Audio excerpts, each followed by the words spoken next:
The wisdom of silence and the slavery of words. Lesson: The wisdom of silence and the slavery of words. Introduction.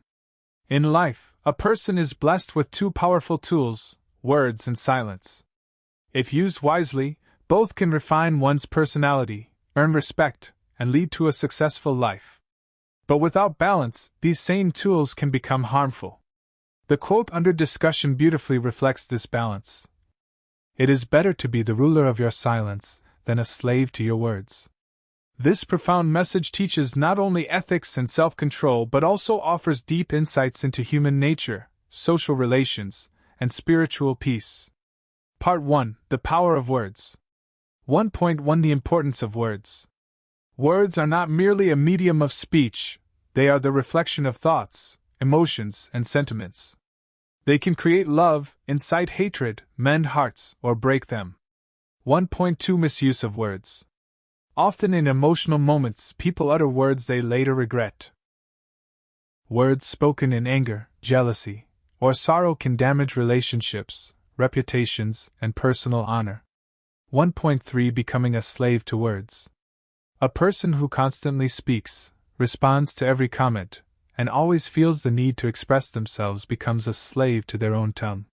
Speaking without reflection diminishes one's dignity and influence. Part 2: The Wisdom of Silence. 2.1 The Virtue of Silence. Silence is considered a noble trait in many religions, philosophies, and civilizations. In Islamic teachings, silence is a sign of wisdom. The Prophet Muhammad (PBUH) said, "Whoever believes in Allah and the last day should speak good or remain silent." 2.2 Silence is strength. Silence allows for reflection, understanding, and assessment of situations. It brings inner peace and helps a person gain self-control. 2.3 The Misunderstanding of Silence. Silence should not be mistaken for cowardice or weakness.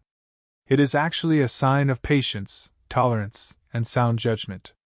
Part 3: The Balance Between Speech and Silence. 3.1 When to speak? When truth must be told. To help or support someone. To stand against oppression. To share useful knowledge. 3.2 When to remain silent? When angry. When situations are complicated. When the listener is unwilling. When words may cause harm. Part 4: Practical Application in Life. 4.1 In Family and Friendships. In family life, many arguments escalate due to trivial matters. Silence and choosing the right time to speak can resolve many conflicts. 4.2 In the workplace. In professional settings, it's wiser to speak less and listen more. This approach earns trust and reflects maturity. 4.3 On social media. Not every opinion needs a response. Often, silence demonstrates dignity and wisdom in the digital world. Part 5: Religious and Ethical Teachings. 5.1 In the Light of the Quran and Hadith. The Quran says, "Speak upright words." Qali Sadid. The Prophet (PBUH) said, "Silence is an act of worship, unless it leads to sin." 5.2 Sayings of Pious Elders. Imam Ali R.A. When intellect is complete, the tongue becomes silent. Imam Shafi'i. I never regretted my silence, but I often regretted my words. Part 6: Training and Practice. 1. Practice self-restraint in daily life.